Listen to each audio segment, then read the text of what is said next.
about 11 o'clock, and we wouldn't be the Association of Jewish Refugees if we didn't start promptly. So let's crack on. Good morning, everybody. It's really lovely to see you all, to see some very familiar names and faces there. My name is Michael Newman. I'm delighted to welcome you to this event this morning. And for those of you who are joining us for the first time, you're joining us at what has become a big feature of the AJR work in the last few weeks to organize, which have really helped us keep in touch with our members, obviously throughout the country. It's really been a great boon for us, and consequently the audience participation has increased.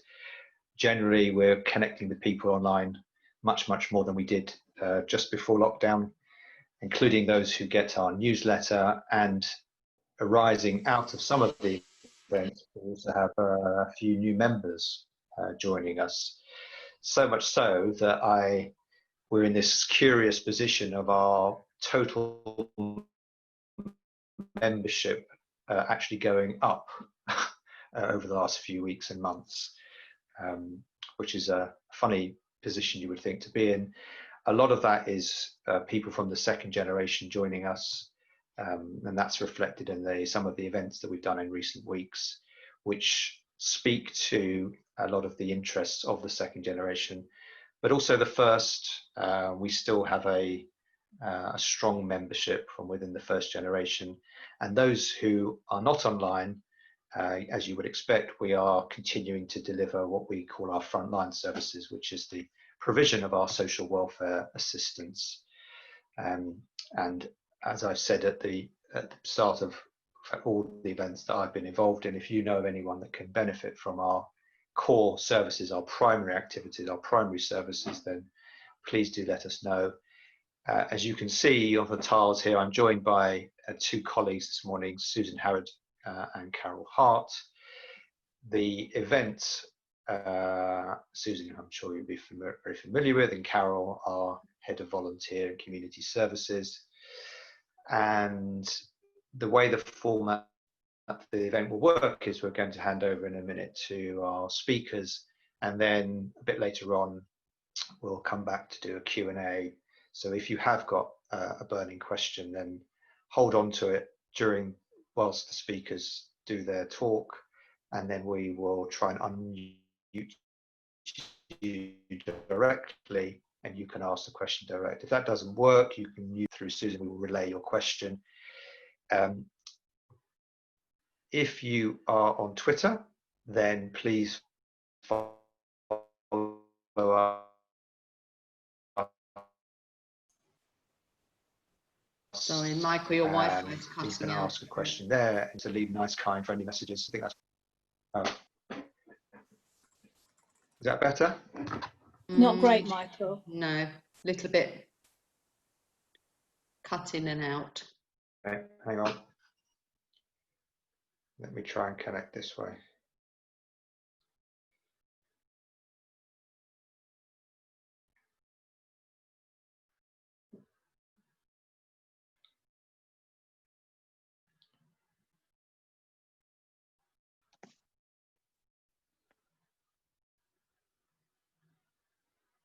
Can you hear me now? Yeah, that's clearer. Okay. Sorry about that. I think what we'll do is, in case I want to tempt fate much further and risk the tech not working, I'll introduce our speakers, and then we'll try and manage the Q&A part of it a bit later on. So, without further ado, it's my great pleasure to introduce two people that I'm delighted have been able to join us this morning and have not unknown to the AJR. First of all, we have Thomas Harding, who's a best-selling author,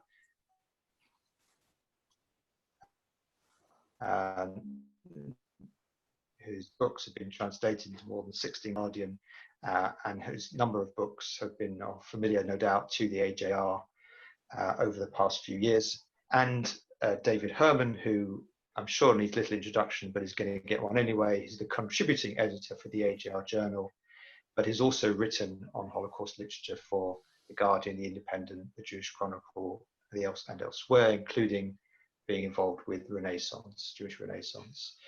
So, gentlemen, I'll hand over to you both, and we will enjoy a fascinating conversation, and we will come back a bit later on and moderate any Q&A.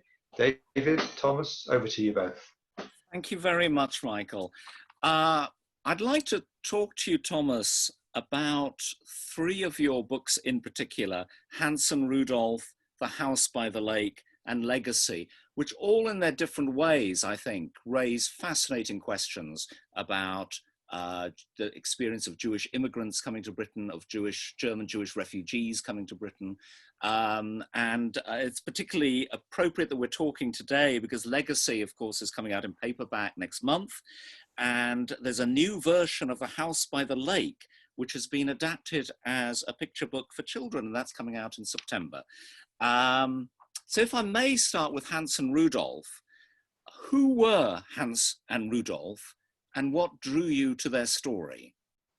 Well, thanks, David, and good morning, everybody. It's really lovely to see all familiar faces and to have a bit of social interaction. I've been stuck here at home for a few months, and it's been very nice to be invited today to have this conversation, which I'm looking forward to. So Hans and Rudolf. So Hans was my great uncle, my grandmother's brother, and he was the guy in the family who used to tell us the dirty jokes when we were children. And at the end of a service, he'd be stacking up the tables and the chairs with his twin brother Paul. He was a teller of tales. He was, for those who remember him, he was a real character, a great sense of humor, a mensch, and the person you least likely would imagine would have a secret, because he would he would talk about many things. But it turns out he did have a secret, and when he died, 2006, in his eulogy, my father and his cousin Peter started talking about his story, and many of the stories were familiar, of course. My family came from Berlin. His father, Hans' father, Alfred, was a prominent doctor. His clients included Marlene Dietrich and Albert Einstein, Max Reinhardt from the Deutsche Theater. After war, Hans had been deployed to Belsen camp when he was in the British Army to help. I didn't know which way. So some of these stories were familiar. He'd signed up with the British Army at the start of the war. But then there's something that my father said in the eulogy, which came as a total surprise, which was that Uncle Hans was a part of this Nazi hunting group, war crimes investigation team. That was totally news to me. And then they said that he tracked down and arrested the commandant of Auschwitz. I mean, when I heard that, I was totally amazed. How was it possible? I didn't know the story. And when I asked my dad about it, he said, well, you know, I'm not sure it's true. It's the kind of thing he might say, but it made me really interested and curious. So that's launched me on my, I guess what it was, 7-year journey to find out if it was true. Very quickly, I found out that it was. I went to a military base outside of London in a very small porter cabin, and they had the file for the intelligence corps. And at the back of that was a piece of paper with Uncle Hans's name, Hans Alexander, being there at the arrest of Rudolf Höss. Now remember, Rudolf Höss, in English it's spelled H-O-E-S-S. That's not the same as Rudolf Hess. Rudolf Hess is the guy who flew over from Scotland, Hitler's assistant. This is Rudolf Höss, the commandant of Auschwitz. And so that started me on my journey to find out about first my uncle, but then also Rudolf Höss. How does one become the commandant of Auschwitz? What was his story? And they were both German boys. They both grew up in Germany around the same time. Höss was older. And then I ended up finding some of Höss's family and talking to them, which was deeply troubling, including his daughter who lived in Washington. Why was it deeply troubling, Thomas? What was deeply troubling about these encounters with Hers's family? Well, I mean, first of all, of course, I mean, Auschwitz, I mean, just a horrendous, terrible experience and place, and the trauma and the memories. When I went to Auschwitz the first time, I found it very, very difficult. I'd obviously learned, I knew about it growing up, but actually being there, I found the place overwhelming, to be honest. I found it very emotional. And then to be there with the grandson of the commandant, it really brought it home to me. And also his attitude was very tricksy. You know, he seemed more interested in his grandfather's house, in his grandfather's artifacts, than in the crimes, in the victims, in the atrocities. I found that very disturbing. He was also kind of a difficult character. You may have seen him, that he's been featured in one of these documentaries. So I went to Auschwitz before that was filmed with him. And he was, I think by the time they got to the filmmaking, I think he might have been better behaved. But then I went to see the daughter in Washington. It took me 2 or 3 years to convince her. She had never spoken about growing up. She had been between 8 and 11 years old when she lived in the villa. Just, if you've ever been to the camp, the villa, the family villa, the wall is next to the camp, the garden wall. So she remembers living there. She remembers the prisoners in their striped pajamas working in her garden. She remembers her father coming back from work. She said he appeared tired. And he would read stories, and he would play some music and have a cigar. They'd go on sled rides together. And I said to her, what was he like? And this is, to answer your question, this is the bit I found unbelievably disturbing. She said, he was the nicest, kindest father in the world. And I'm like, how is that possible? You know, this man was responsible for building the camp, for building the architecture of murder. He was responsible for the killing of at least 1 million people, the vast majority of whom were Jewish, men, women, and children. How could he be the nicest, kindest father in the world? And she said there must have been 2 sides of him. I mean, she was familiar, of course, with Schindler's List, and she'd read, Sophie's Choice and all that business. But that wasn't her experience. And so for me, I walked away incredibly disturbed. I mean, I really found it a hard time sleeping for the next 2 or 3 days, because it was clear to me that she loved him as a daughter does to a father, that she saw him as a rational human being, a loving human being.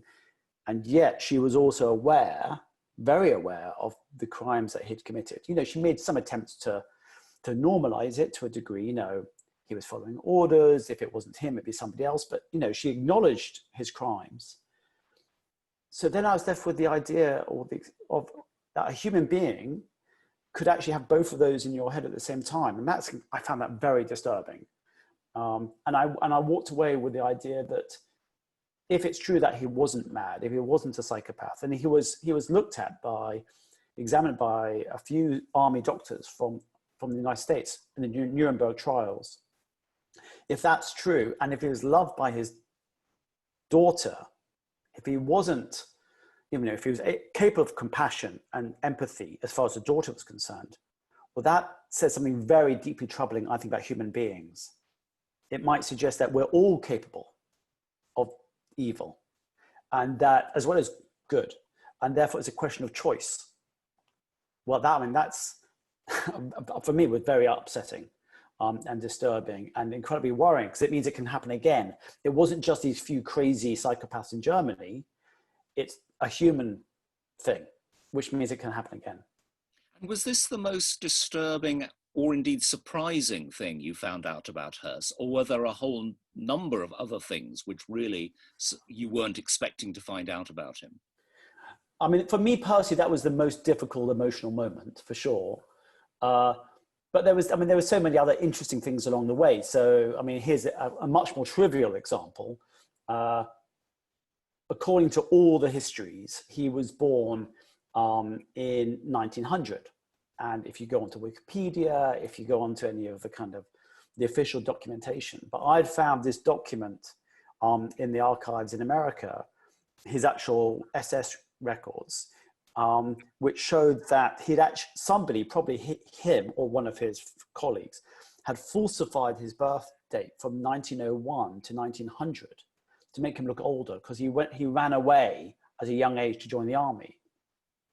And so I had that's interesting in itself, because it shows his intent, his desire to be part of the army in the First World War, but also a cover-up, which is quite interesting. There's some sense of conspiracy. Literally, the 1 had become a 0, you could see in the document. But also, it's about what is history? This is an elemental fact, isn't it? Somebody's birth date. And it sounds trivial, but it's also quite important. And it shows how facts can be so wrong. And for about 3 or 4 years, I would have this running battle with people on Wikipedia where I'd make it 1901, they'd make it I think now it might be 1901. I think it's actually become 1901. But if you look at Wikipedia, you can see the changes. But for me, that was quite interesting about, again, it's a trivial example, but it does raise the question about who gets to write history. What are facts? What is truth? Because if such an elemental, basic piece of information is wrong, well, what else can be manipulated? Because that was intentional manipulation. And what did you learn about Nazism that surprised you? Wow, okay, that's a big question. First of all, I should say I'm not a historian. Okay, so a lot of this history was new to me. My background is journalism, so reading the books, going to these camps, spending time in Germany, meeting people whose families were, their grandmothers, grandfathers were members of the Nazi Party. All of that was new to me. All of that was difficult. And growing up, I had learned in a very deep way to be fearful of Germany and Germans, and there was the bogeyman who's out to get me. My grandmother always had this sense of looking over her shoulder, and I'd inherited that. And so even spending time in Germany, I found quite difficult, to be honest. And, I'd been when I was younger. When we were growing up, we hadn't learnt German. We didn't buy German washing machines. We didn't go on holidays to Germany, that kind of thing. So I found that just as a kind of a personal point of view, quite challenging. And then on top of that, to do a deep dive into the history, I was familiar, of course, with the basics, but I had no idea about, the extent of the buy-in from the German public, of the awareness of what happened. But even then, for Hans and Rudolf, and maybe we'll get to this in a second, I still was shielded from my family story. I still wasn't aware of how we'd personally been affected. I was still under the impression that we were the lucky ones. We were told we were the survivors. And so I wrote that book from that perspective, very much so. And it was only when I got to House by the Lake that was unraveled a bit. Right. Shall we move on to the House by the Lake? Sure. Because in a way, this is a sort of, the story of Hans is a sort of prologue to the story of your whole family in Berlin. Yes. And who were your family in Berlin? What kinds of people were they? I would say they were upper middle class. They weren't fabulously wealthy, but they had a very nice life. If you've been to Berlin, they lived on the western part of Berlin, in the Charlottenburg-Wilmersdorf area. They lived on what was called Kaiserallee. Now it's called Bundesallee. They changed the name. In this, wonderful apartment. I think it had 20 rooms. There was a maid, there was a cook, there was a chauffeur. There was somebody who came out on a regular basis to wind up the clocks. And they had a really interesting life because Alfred, as I said, was, a society doctor. He had these incredible clients. And they had 4 children. There was Bella, who was the oldest, then Elsie, my grandmother, and then the 2 twins, who were Hans and Paul. Hans always said he was the oldest by, I think, 10 minutes, which was a source of competition between them. And, they were very much a German family. Alfred had been a doctor in the First World War. He had been given the Iron Cross First Class.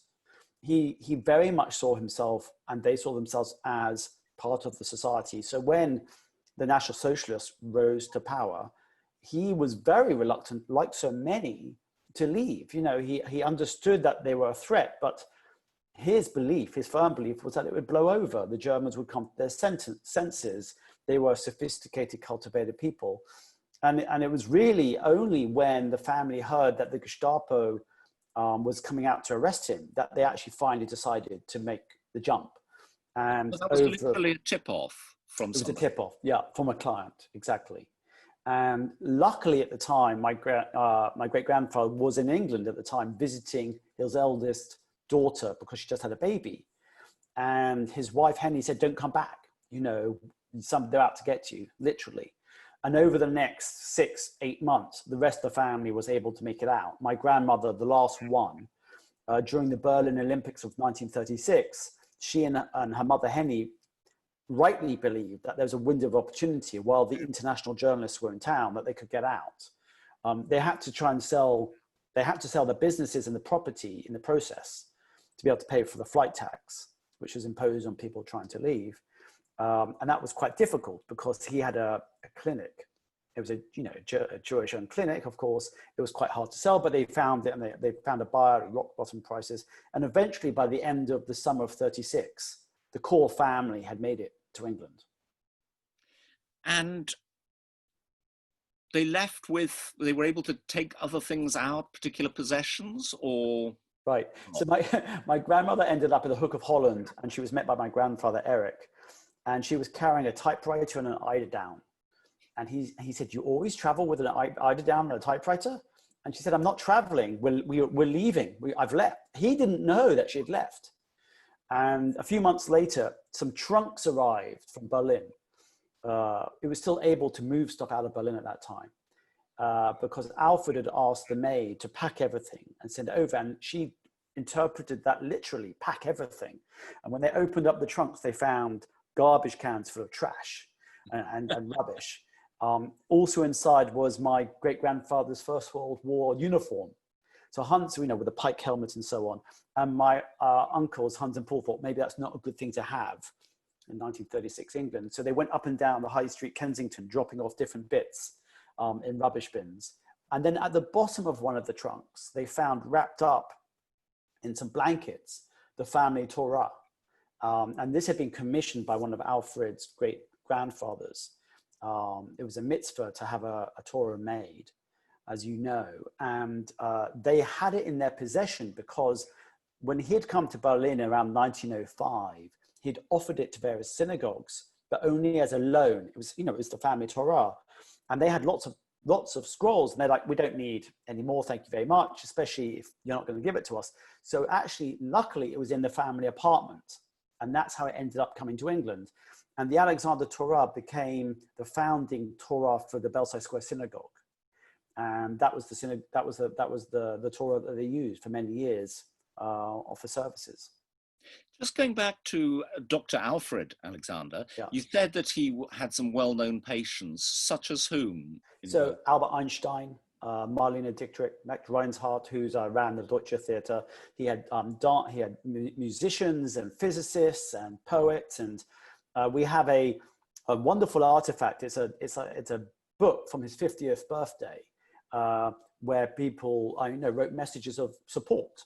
And you have there's a picture of Albert Einstein, there's a picture, or there's a hand-drawn picture by a famous artist.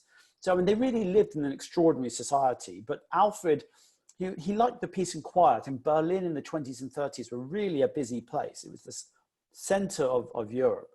And so he wanted to have a little country house, a dacha, a place to escape to. And through one of his patients, the Vollanks, he heard about this land by some lake. And if you've been to Berlin, you'll know that on the western side of the city are some lakes. So the Wannsee is the largest, but there's a whole series of lakes. And one of them is called Großglienicke See, or Großglienicke Lake. And this man, Otto von Vollank, had some land and he was in financial trouble. So he wanted to get people to start using that land to either buy it or to lease it. So Alfred was the first one to lease this land. And on it, they built this very small little wooden house. It wasn't a palace or a villa, not one of these grand houses. It was, I mean, when people see it, people are quite surprised how small it is. It was about 10 meters by about 7 meters. It's quite small. But they managed to find space for 9 rooms. because there was 4 kids. There was the parents, there was the maid, the chauffeur, and it had this most magnificent view over the Großblinaker Lake. And they were the first ones from Berlin. It became a thing where Berliners would have little weekend houses, a Wochenend house, they call it, a weekend house. And it became a place they used to go, and they used to swim and have parties and, you know, sit on the terrace and read a book.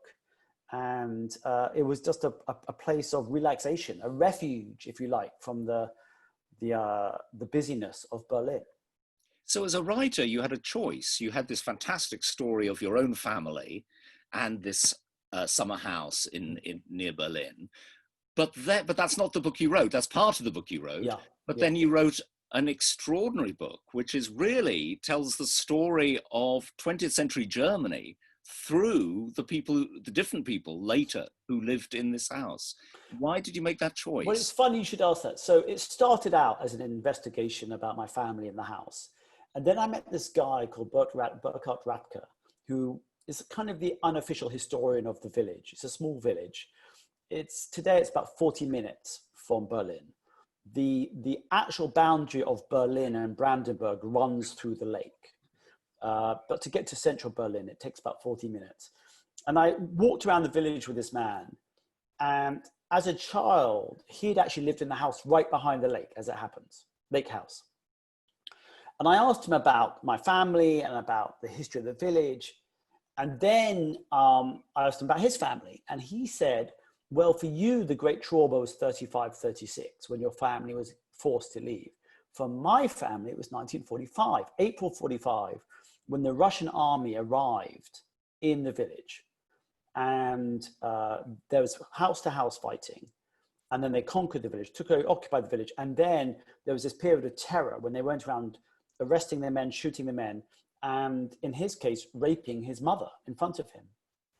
And you know, he was incredibly upset, obviously, when he was telling this story. And he said, that was our trauma.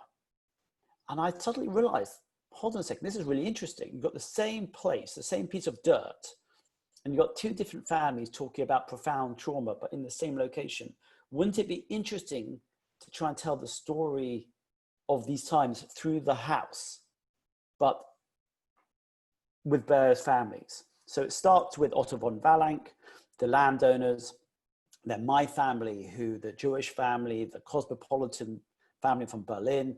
Then we were forced to leave, and then the house is taken over by the next family, which is this musician family, the Meisels, who again are cosmopolitan, the same kind of class, same kind of background as my family, not Jewish, but had a very successful publishing business, music publishing business. And they actually rented the house from my family.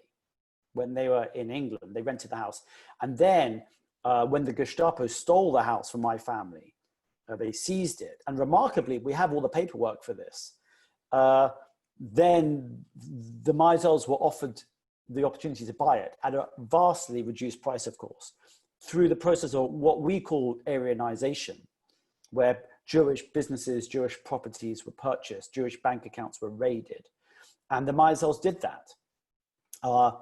I have to tell you just a brief story, if I may. I had the most amazing experience about 2 years ago with the daughter-in-law of Will Meisel. Will Meisel was the music publisher, and then the business was taken over by his 2 sons, Thomas and Peter, and they ran the business in the 60s and 70s and 80s, including this studio called Hansa Studio, which is one of the most famous music studios in Berlin.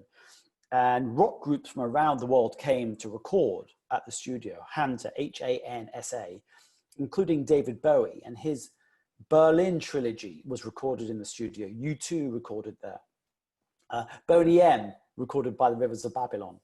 But anyway, so Thomas Meisel, Will Meisel's son, married this woman, Doris Meisel. And about 2 years ago, I met her at the house and had the most extraordinary moment. She's quite a small lady, silver-colored trousers. She still had that rock and roll kind of feel to her. Very feisty, very vibrant. And she had a plastic bag. And she said, I want you to have this plastic bag. I said, okay. She said, this is very important to me. I said, okay, thank you. What's in the plastic bag? She said, my family don't want me to be here. They're very worried that I'm here. They don't think I should be talking to you. But in the 1960s, I swore that I would challenge my parents about their role in the National Socialist time. And that was very much part of what, in Britain and America, you have the civil rights movement. In Germany, as you probably know, they had, in 1968, this is the moment of what did my parents do? What did my grandparents do? She said, so I want you to have this bag. I said, okay, but what's in the bag? And she said, in the bag is something that I want you to have. And it's very important that you have it. I'm like, okay, what's in the bag? And she said, in the bag are the documents which prove that my family stole the house from your family. I'm like, wow, that's unbelievable. And she said, I want you to tell the history of the house, both the good and the bad. It's important that the entire history is told. And I found that an incredibly moving moment.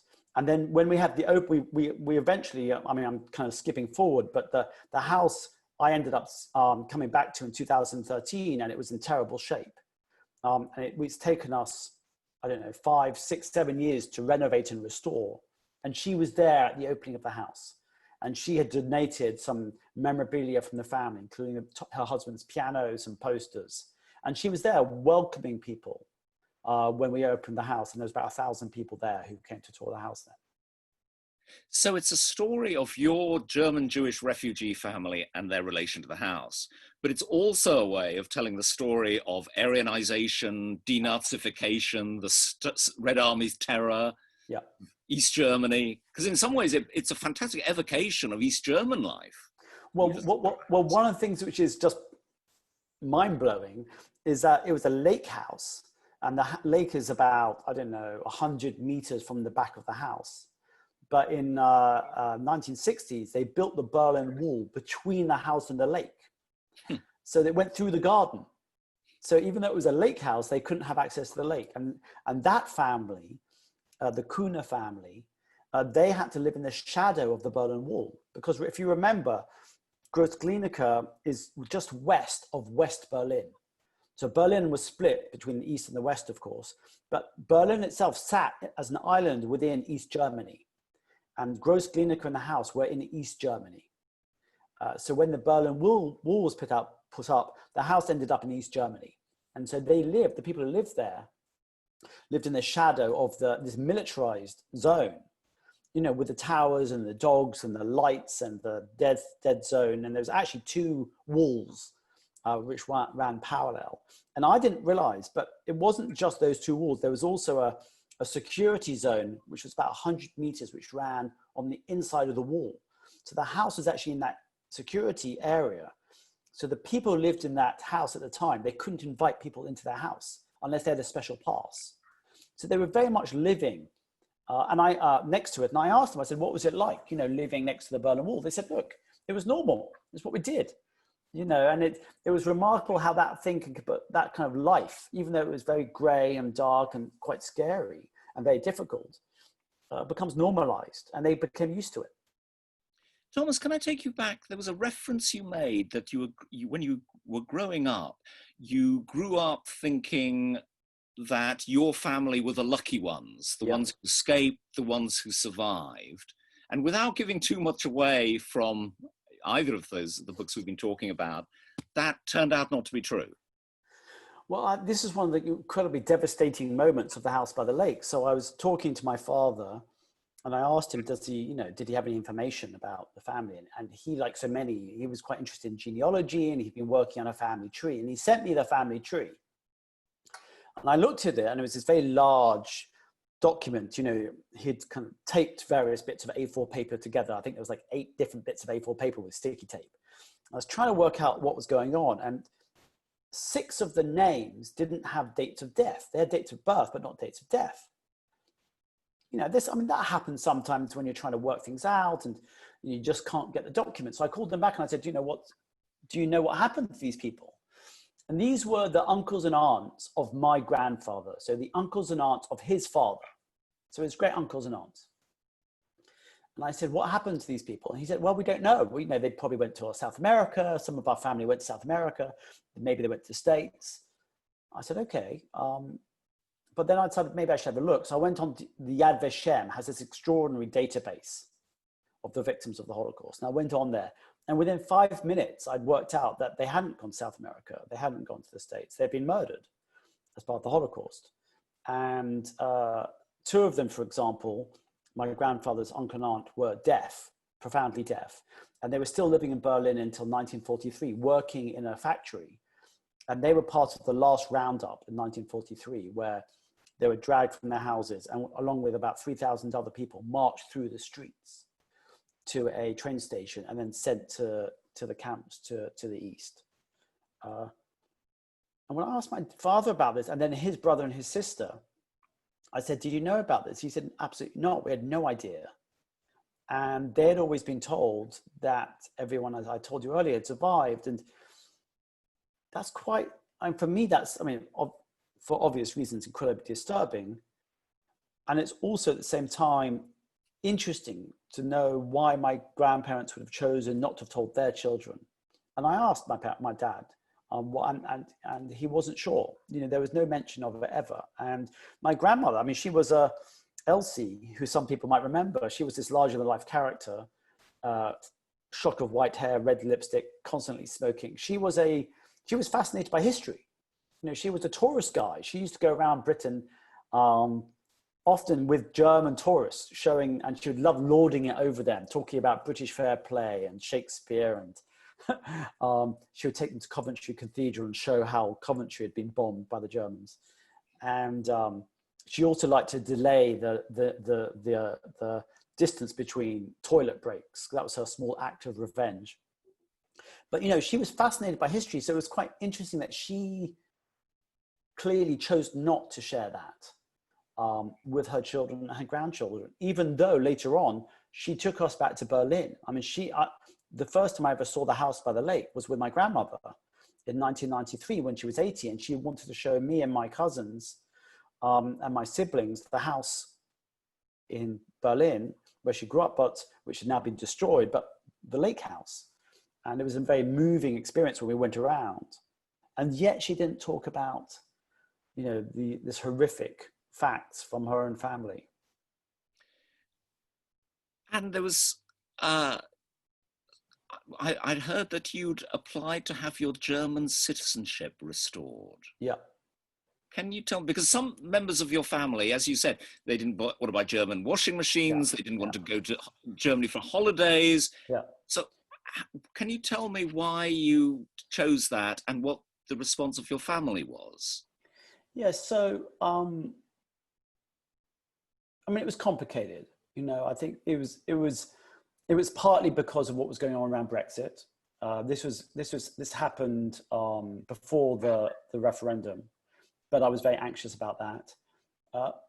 But mostly, it was for two reasons. One was I learned through my research that the citizenship had been taken from us. We actually had German citizenship.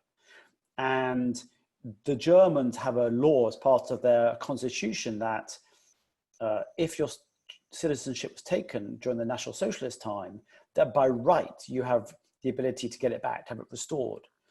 And so that felt like a part of the restorative justice process to me.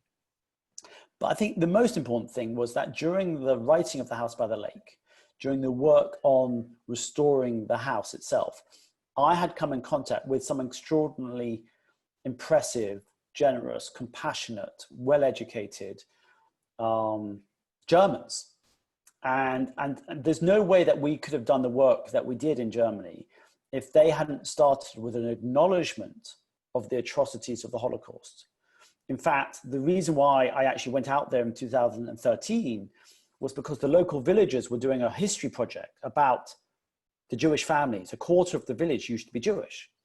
And they reached out to me to say, look, we know, we've heard you've written about this Hans and Rudolf book.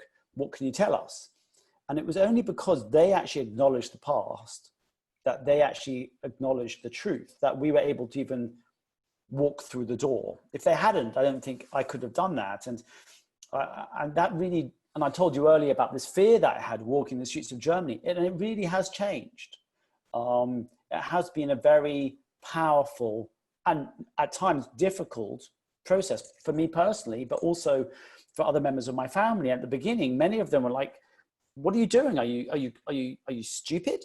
you know, I felt really at times quite naive and quite insensitive, and maybe even disloyal sometimes, and worried that I was actually making a misstep. And people, you know, they challenged me. They said, you know, you can't speak German. You live in England.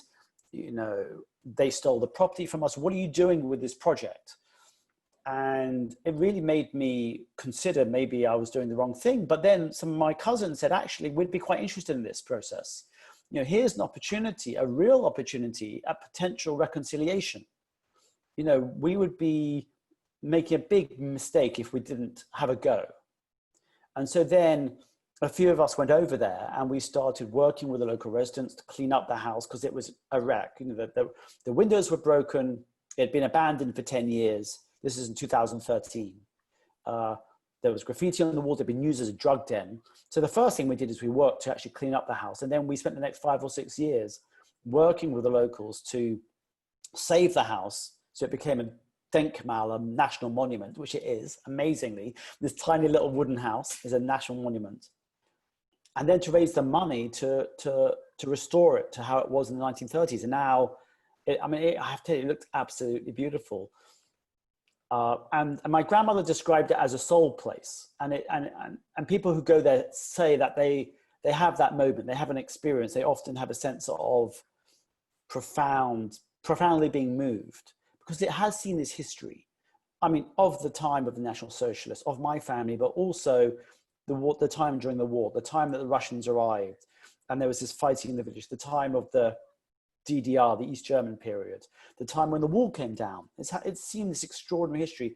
The Berlin airlift happened, you know, above its head, and all the planes landed just a few hundred yards from its back door. You know, it's had the most amazing experience. So when you ask about my experience, yes. So I've gone on a personal journey, which I found profoundly moving. I'm interested that your family were divided on this, that some felt they really didn't want anything to do with Germany. Yeah. Not just German citizenship, but they weren't even terribly interested in your project about researching about the house, it seems.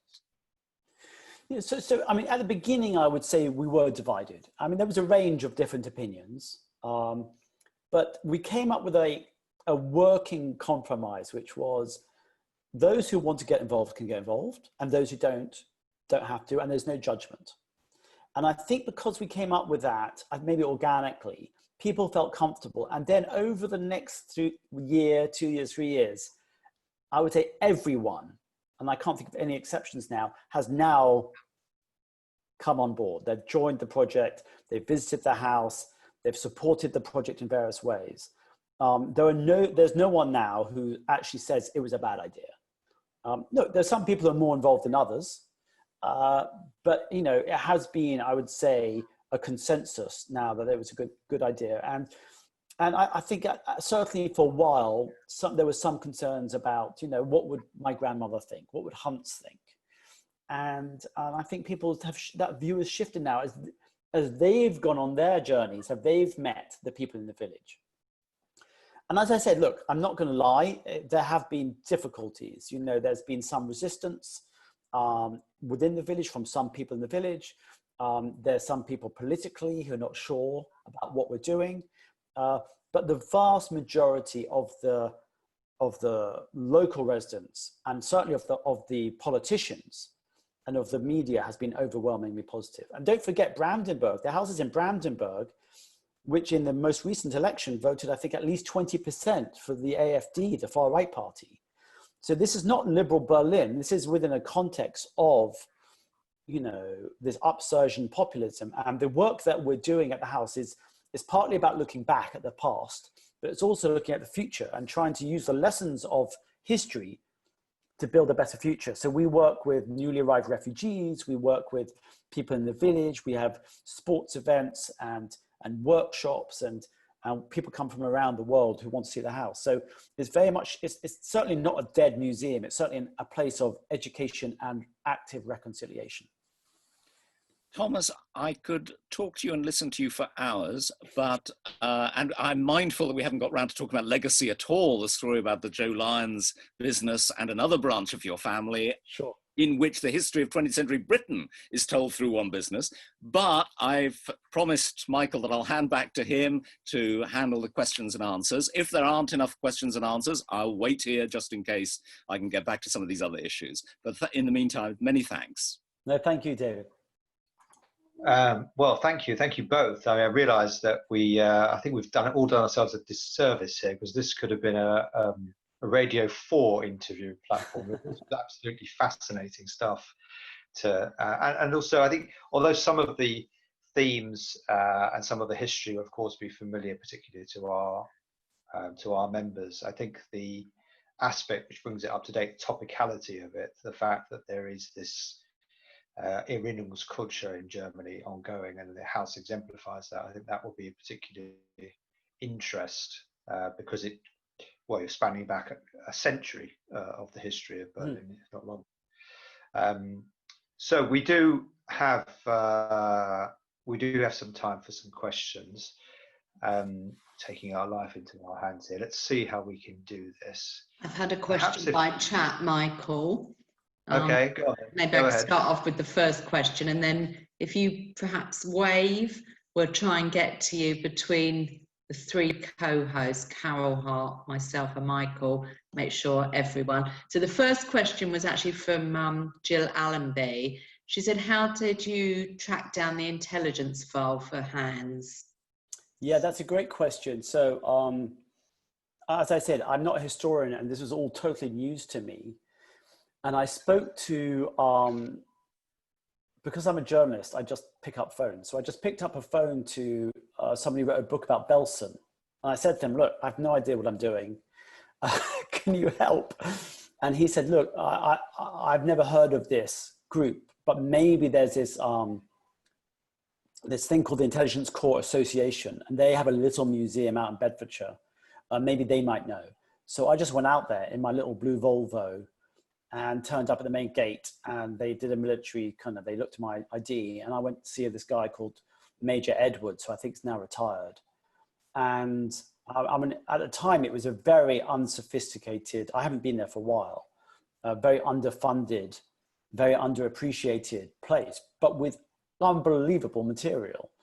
And most of it was secret or highly secret. Most of it was confidential, but I think because of the time it had been so long since the events being described, they've been declassified, and so I was able to see these documents. But there was only like 2 or 3 pages in this file. I then had to go to the National Archives in London, in America, in Poland, in France, Luxembourg. I had to go to many different sources to track down the documents. And then, of course, about 4.5 years into the project, I had a phone call from one of my cousins who said, I've heard you're writing a book about Uncle Hans. And I said, yeah, I am. She said, well, are you interested in materials? I said, sure, She said, well, I've got 2 shoe boxes full of letters from Uncle Hans from his wartime years. Would that be of interest? So I was like, yes, please. And the letters were amazing. And they described his, first of all, they're incredibly interesting from a personal point of view, but they described what it was like in Belsen. So one of the letters said that he'd gone to the captain to say, look, because Uncle Hans was an interpreter. So what happened, he was in Belsen to help with the interrogation of the SS officers in Belsen, many of whom had come from Auschwitz. And he was hearing firsthand, and maybe for the first time of anyone, from the perpetrators what happened in Auschwitz. You can imagine how awful that was. And he went to his officer, his commanding officer, look, can I go and hunt the Nazis? And the guy said, no, you're here to do interpreting. It's crazy to imagine now that there was nobody actually doing the Nazi hunting. This is April and May 1945. And in the letter, he writes this to my grandmother Elsa, and he said that in his spare time,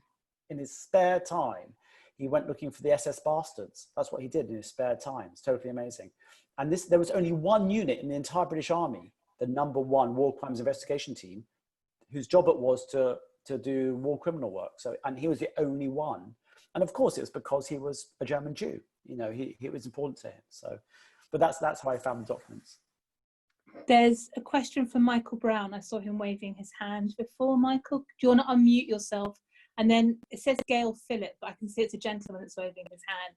So if Michael, if you want to go first. Hi. May I just first say, it's not quite a question, but it's a comment that Thomas made earlier about his concern about the capacity for human beings of having good and evil. Makes me think of a play that's having its revival at the Playhouse Theatre later this year, pandemic allowing, called Good.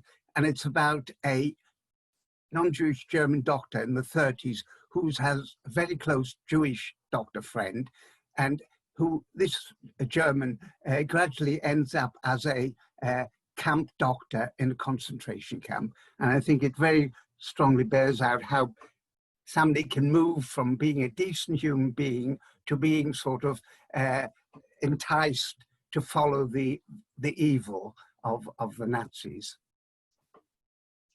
Yeah. Is that a question? Thank you. Okay. It's Alan Phillip. Alan, Okay. Philip. Hi there. Two very, very different points. Firstly, were you able to get back the house because it was effectively in East Germany, whereas you wouldn't have been able to in West Germany? And is it actually owned by the family, or is it managed by a charity or something? Second, completely and utterly different. Hearing you about Hans and Rudolf reminds me of talk heard recently by Philip Sands, who's done similar type of research. Have you been in contact with him? Because you're let me start with Philippe. So the answer is yes, and I've done a few events with Philippe where he's interviewed me for a number of my books, and we've been he lives in Hampstead, where I would consider him a friend. So yes, so yes on Philippe Sands. On the house, it's a really interesting question because the property, it turns out, was owned by the city of Potsdam when I arrived in 2013. And because of that, we then persuaded them to give us a long-term management agreement where we, the charity, which we created called the Alexander House, H-A-U-S. And if you want to know more about the house, you can go to the website, alexanderhouse.org, O-R-G. So it's alexanderhaus.org. And they then have given us control of the property. What's interesting is if we had been given the house back to the family, I think we would have never done any of the work, because what would have happened, as has happened to so many properties, is the family would not have agreed with what to do with it. Some people would want to stay there, some people would want to renovate it, some people just want the money, and inevitably it would have been sold. And what I think is much more interesting about this project is that because we're working with the local community, it's now a public effort. And especially because it has this quite unique view of German history, it's a really good opportunity to have what is a physical structure to provide a bridge between the past and the future, if that makes any sense. There were various efforts. We can have a whole conversation about restitution, but there's probably not time for that. But there were various efforts by the family to get the house back. My great-grandmother made an application in the 1960s. It took, I think, 7 or 8 years for it to go through the courts in the West Germans government. And eventually they found in our favor, and they agreed that we should be compensated for the house being taken from us. And don't forget that we had the lease to the house, to the land, and we built the house on the land. And they gave us the great sum of 90 Deutschmarks for the property. And then when it came to the East German period, there was another effort at restitution, and the government then gave, I think, 30,000 euros to the family. But again, I'm incredibly thankful that we didn't get the house back, because what's happened is we've been able to do this really interesting work at education and reconciliation.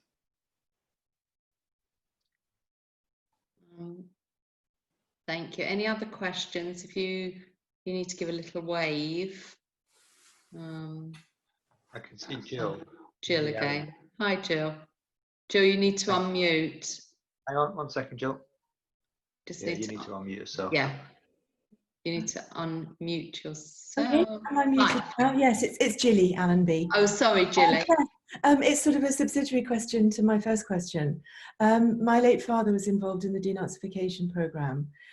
He worked in Bonn, He was attached to a Colonel Hanbury Sparrow, who was actually responsible for my father learning to speak English completely without an accent. So my father, who arrived here stateless, became the perfect English gentleman in the eyes of his colleagues and peers here.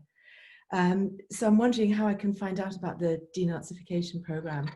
My grandfather came here in 1939 and he joined the Pioneer Corps, and I'm not sure why. I've got the military records from the MOD, but there are some gaps in it. And my sister and I grew up believing that he was parachuted in behind enemy lines in Germany. So I don't know how to go about finding those records. My father never spoke about his background, or his father ever. My sister and I both tried, but he was just unable to hurt. There was too much trauma. The part of his family that wasn't Jewish were in the resistance. So they were the leaders of the Rote Kapelle, the Red Orchestra. So he really had it from both sides. And then his brother was killed at 17. So his way of coping was to start a completely new life. So I'm really starting from scratch with the research. So, I mean, so the answer is that for the British military records, you have to write to the MOD. Yes. And they're quite good at responding, but it'll be quite basic information. You should be able to learn where he was assigned, and that's quite a simple process. I do have that, but there's no mention of him going back to Germany. Well, okay. So on the German side, the German archives are excellent, but you have to go to different places. So the Bundesarchiv in Berlin is brilliant. Mm-hmm. And that's where a lot of the denazification files are. And I've been through a lot of them, and that's fantastic. And then you have the regional archives. So Bonn will have a regional archive, the Landesarchiv. And you have to make an appointment, and it takes weeks, and then you go there.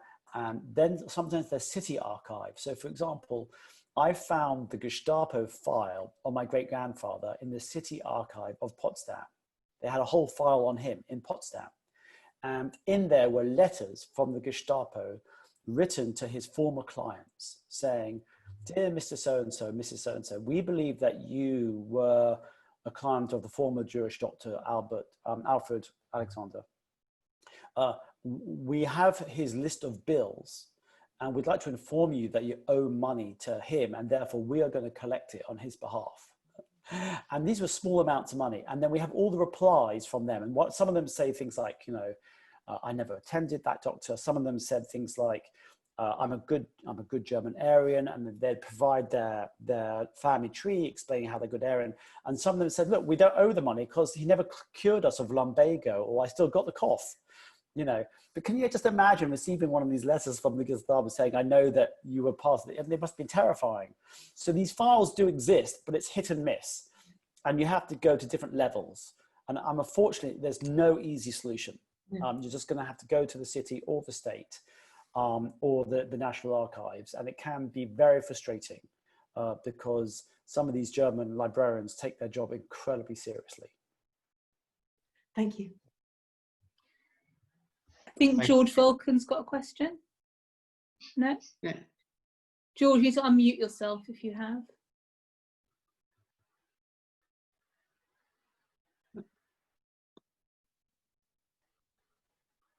Maybe not. No. We've lost him completely now. Gone. That wasn't the plan. I've just had a comment. It's just a comment for those of you who took part in our event last week on Zoom about reclaiming German citizenship. Simon Albert has just asked me to remind you to have a look at their EU passport project, because I know you just touched on it, Thomas. So if anyone needs details of that, obviously contact AJR and we will pass those details on. Can I say something about that? Yeah. My family was, within our wider family, we made the application, and it was relatively straightforward if you can get your hands on some primary documents. And I found the people in the embassy extraordinary. They were, not only were they efficient, but they were also very compassionate and interested in and supportive of this process, and very personable. And they said, you know, at one stage they said, you know, should we get a lawyer? They said, no, we can help you with this. And, you know, it was a bit tricky trying to find some of the documents. And then once we'd found the key documents for our family, then other family members could use our application as a reference point. So what they did is they just used our reference number, and then the embassy could refer to that for those original documents. So the first person in the family to do it can be quite difficult, but then it becomes, I don't know, Michael, if you've had the same experience, but then it became increasingly easy for the rest of the family. Yeah, very much so. And I would totally agree about how they have personally engaged with people who are applying, even to the point when people come in at the end of the process to collect their paper, their certificate and their passport. There's this almost like a mini ceremony with people, and they find it very compassionate. One of the difficulties has been about eligibility for that, because there are obviously strict criteria, and because, ironically, because these are typically young women who are administering and processing, part of the restriction relates to certain women or people born from certain women. They get it, they understand the complexity, and I think it also speaks to what you were talking earlier about how Germany has responded and dealt with this in these sort of range of post-Holocaust issues. And restitution generally, and then obviously something as intrinsic as citizenship and nationality. They understand that they're extremely compassionate, and they want to try it and move things on to enable people to become eligible. So yeah, I totally agree with that. Can I just also make a little plug? So you mentioned the children's books. I've got an early copy of the children's book here. It's a picture version of The House by the Lake, and it comes out in England in September, and the illustrations are just absolutely stunning. I don't know if you guys can see any of this. And it's for, quite surprisingly perhaps, it's for young children. And that in itself was an interesting process of trying to apply 100 years of German history. A lot of it's quite dark, of course.